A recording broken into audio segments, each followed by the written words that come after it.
वंदे मातरम। नमस्कार, जय श्री राम। इधर कुछ कलाकार ऐसे आए हैं जो फिल्मों में सीधे नहीं आए, बल्कि वे फिल्मों से इतर जो अन्य मंच होते हैं उनके माध्यम से उन्होंने अपनी जगह बनाई और इतनी अच्छी जगह बनाई कि बाद में उनके उन प्रयासों से वे फिल्मों में गए। ऐसा ही एक नाम सुनील पाल का है। सुनील पाल हास्य कलाकार रहे हैं और कई सारे मिमिक्री के ऐसे शो उन्होंने दिए हैं जिससे उनकी एक अलग पहचान बनी। ये एक शो आया था, the great Indian laughter challenge.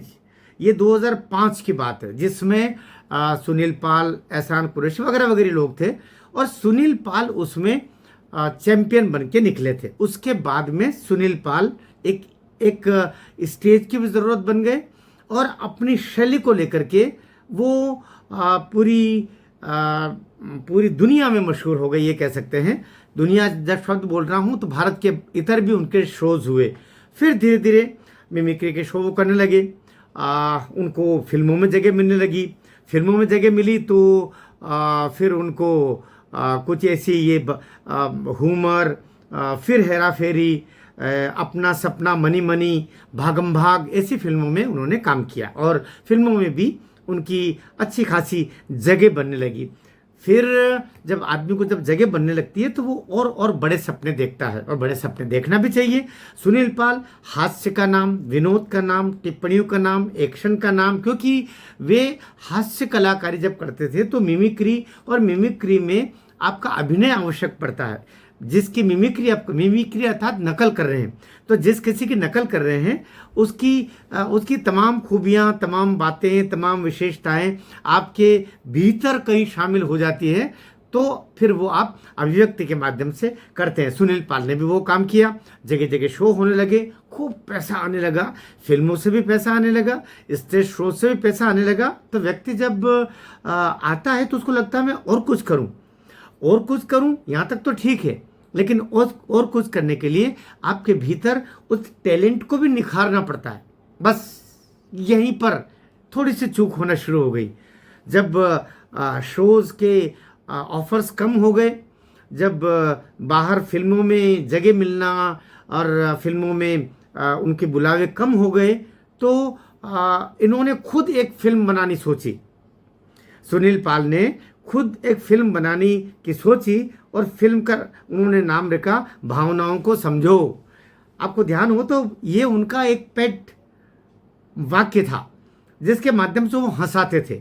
और चूंकि ये सेंटेंस, ये वाक्य, ये टैग वर्ड्स इतने पॉपुलर हो गए तो उनको लगा कि मैं इसी नाम से एक फिल्म बनाऊं। तो उन्होंने फिल्म बनाई। फिल्म में 51 लाफ्टर के कलाकार लिए, जॉनी लीवर, एहसान कुरैशी, राजू श्रीवास्तव, ऐसे कलाकारों को उसमें शामिल किया।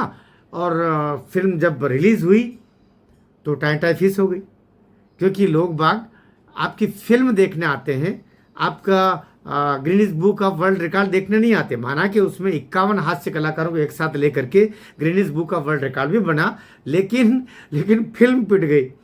फिल्म में जो पैसा लगना था वो बढ़ चढ़ के लग गया। यद्यपि इन कलाकारों ने सहयोग किया, इसका डायरेक्टर, निदेशक, प्रोड्यूसर सब कुछ सुनील पाल ही थे, लेकिन इनके पास का जितना पैसा था वो सब पैसा उसमें लग गया। लोग तो कहते हैं कि वे कर्जे में डूब गए। ये सब बातें तब पता चली जब पिछले दिनों वे एक कपिल शर्मा का जो एक लाफ्टर का शो आता है, the great Kapil Sharma show करके कुछ आता है, तो उसमें अन्य कलाकारों के साथ में अन्य कलाकार दूसरे थे, समय रैना, रणवीर, अल्लाह वादिया वगैरह वगैरह, ये लोग भी थे और सुनील पाल भी थे। सुनील पाल की जब एंट्री हुई तो पाँव में स्लीपर पहने हुए और बिल्कुल ऐसा लगता है कि भीख मांगते हुए चले आ रहे हैं वहाँ पर। तो दरअसल क्या, वो पहले एक रतन नूर का एक पात्र बनाया हुआ, काल्पनिक पात्र रतन नूर, उसका एक्शन किया करते थे, उसके नाम से हंसाया करते थे। लेकिन रतन नूर की भी तो सीमा है। रतन नूर को एक दफे आपने देख लिया, रतन नूर के पात्र को सुनील पाल के माध्यम से, तो बार बार तो रतन नूर को नहीं देख सकते।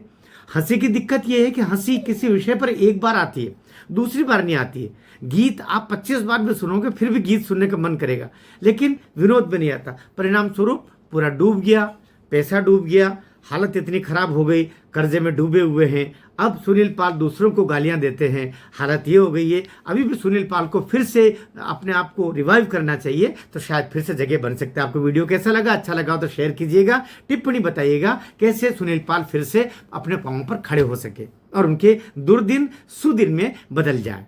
भारत माता की जय।